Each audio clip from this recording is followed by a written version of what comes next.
Greetings, history buffs, and welcome to the darkest moments in history. Whether you're starting your day, taking a break in the afternoon, or settling in for the night, it's always a pleasure to have you join me on this journey. I'm Tammy D, your host and guide. Welcome to, or welcome back to my channel.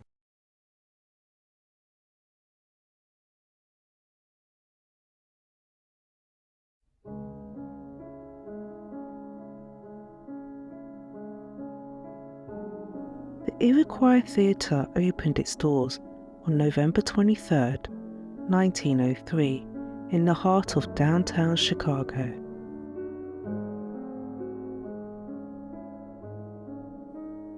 It was a grand theatre with seating for over 1,600 people and contained state-of-the-art technology that was the envy of the entertainment industry worldwide.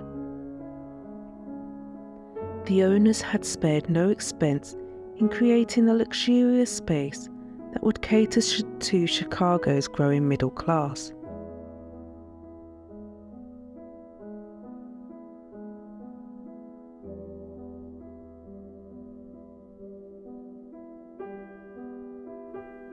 The theatre was hit from the start, with popular acts and performances drawing large crowds every night. Audiences were dazzled by the theatre's ornate interior, which featured gold leaf, marble columns, and plush velvet seats. The stage was the largest in the city, with space for elaborate sets and special effects that left viewers in awe. But despite its success, the Iroquois Theatre was plagued with problems from the beginning. Safety regulations were lax, and fire exits were often locked or blocked by furniture. The owners were more concerned with making a profit than with the safety of their patrons, and they cut corners on everything from electrical wiring to fire-resistant materials.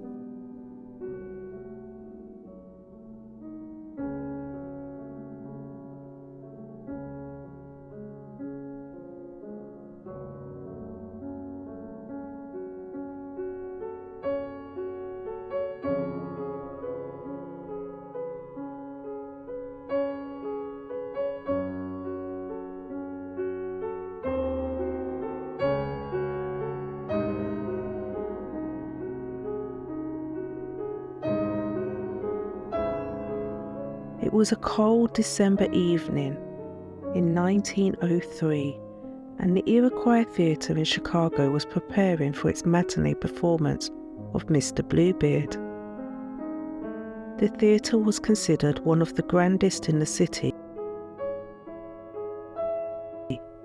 with its ornate architecture, plush seats, and state-of-the-art stage lighting.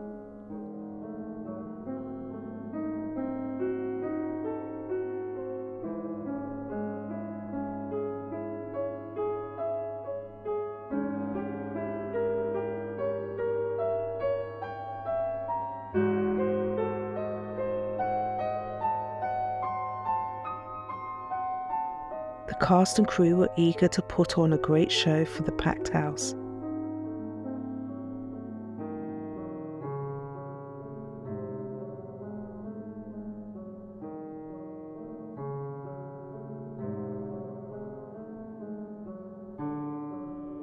Which included many children and families. As the performance began, the audience was immediately captivated by the actors' performances.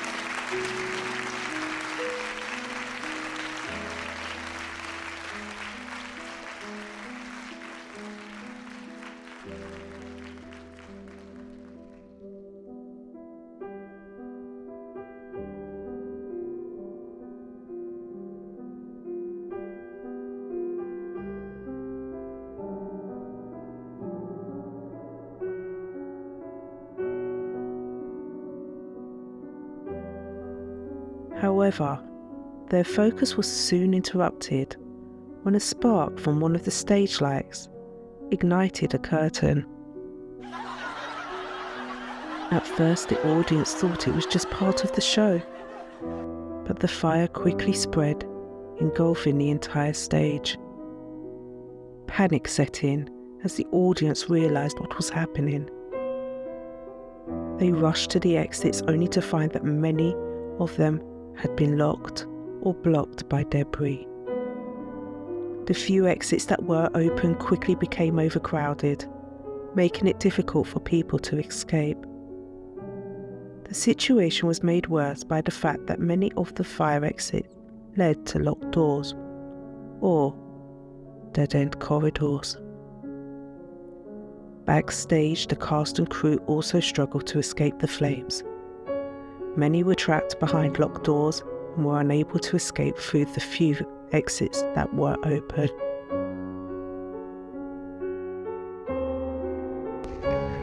The flames quickly spread to the rest of the theatre, igniting the highly flammable decorations and furnishings. The fire was so intense that the stage collapsed, trapping many performers and stagehands underneath the rubble. The ceiling began to crumble, causing debris to rain down on the audience, many of whom were trapped and unable to escape.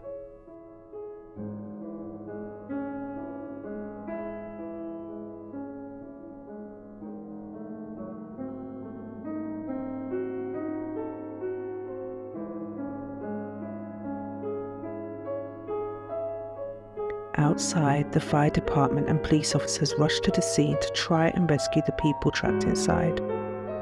However, their situation was chaotic and disorganized. The firefighters were unable to get their horses to the flames due to the congested streets.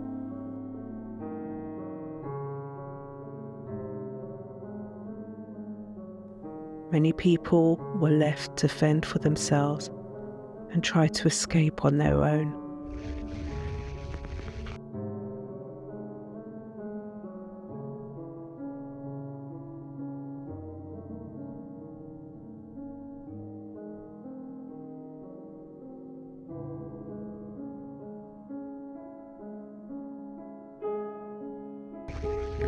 As the flames finally began to die down, the true scale of the tragedy was revealed. Over 600 people had died, most of them women and children. The dead of the Iroquois Theatre fire in Chicago was a tragic reminder of the devastating consequences of negligence and complacency. Each person who perished that day had a story to tell. A life cut short by a preventable tragedy.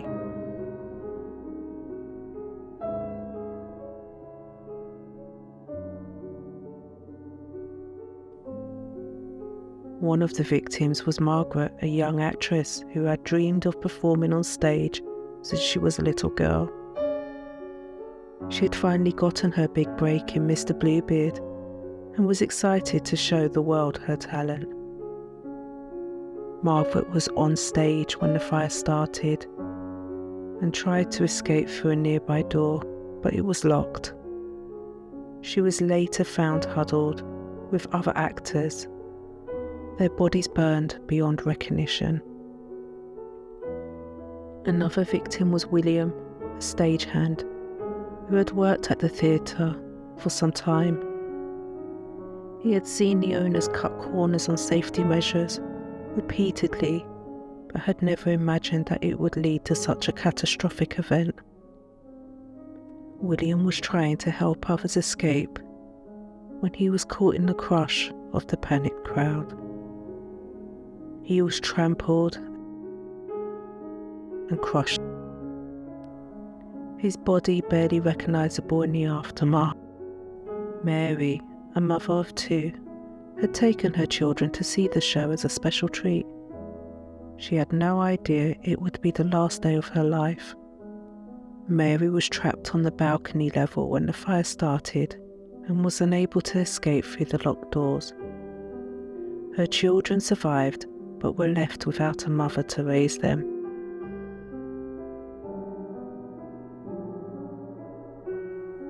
James, a young college student, had been studying theatre design and had come to see the show with his classmates. He had been excited to see the production, but was unable to escape when the fire broke out. His body was later found among the debris of the collapsed balcony, his dreams and ambitions cut short. Many more were injured, and the survivors were left traumatized by the experience. The survivors of the Iroquois theatre fire in Chicago had stories of horror and heroism alike to tell. Each person had a unique experience that shaped the way they viewed the tragedy and the aftermath.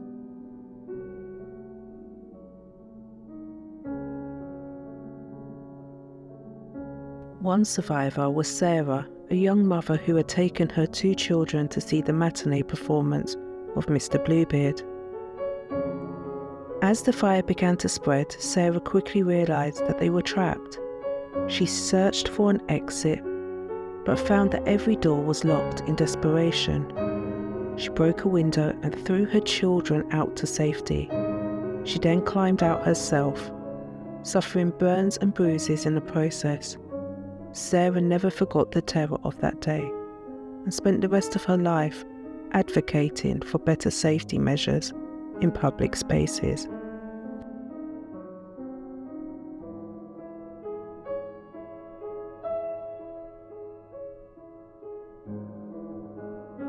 Another survivor was John, a stagehand who was working backstage when the fire broke out. He tried to help others escape, but was trapped by the debris when the stage collapsed. John managed to find a small opening in the rubble and crawled through, suffering severe burns and injuries.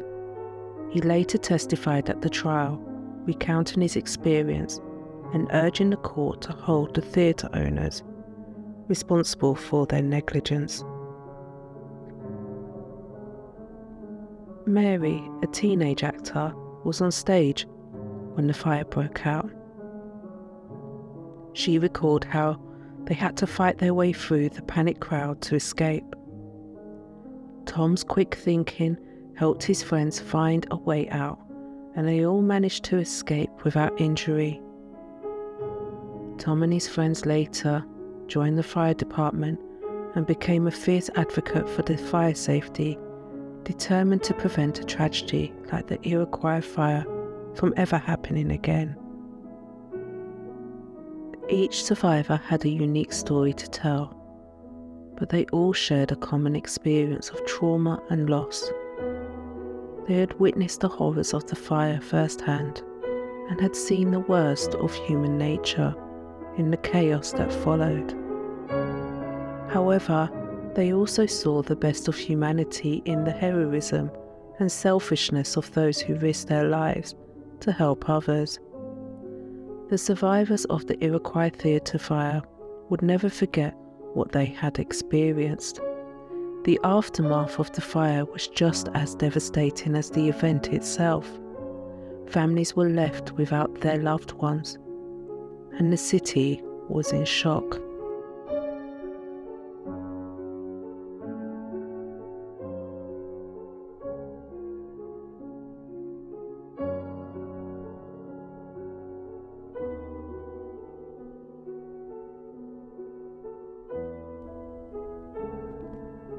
The aftermath of the fire was chaotic, with survivors and family members of the victims searching for answers and demanding justice. The city of Chicago launched an inquest to investigate the cause of the fire and determine who was responsible for the tragedy. The owners of the theatre were brought to trial for their negligence and failure to ensure the safety of their patrons. The inquest was led by a panel of experts, including architects, engineers, and fire safety professionals. They conducted a thorough investigation of the Iroquois theatre, examining everything from the building design and construction to the materials used and the safety protocols in place.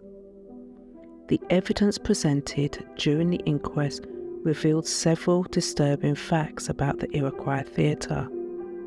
For one, the building was poorly designed and constructed, with many safety violations that put patrons at risk.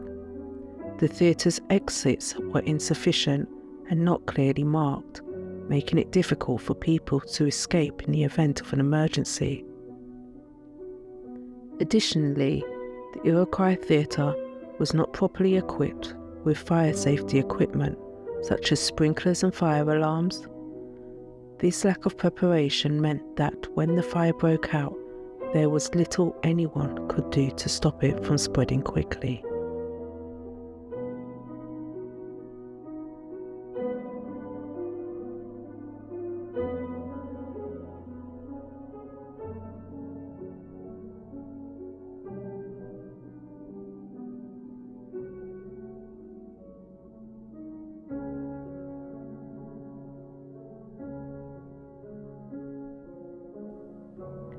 As the inquest continued, it became clear that there were many individuals and organisations responsible for the tragedy. The trial was emotional, with survivors and family members testifying about their experiences. The building's owners, architects, and construction workers were all found to have violated safety regulations and contributed to this disaster. The city of Chicago was also criticised for its lax enforcement of fire safety codes and its failures to adequately inspect and regulate public buildings. In the end, the inquest recommended several changes to Chicago's fire safety codes and regulations, including stricter enforcement of existing laws and implementation of new safety measures. Many of these recommendations were adopted, and Chicago's public buildings are now among the safest in the world.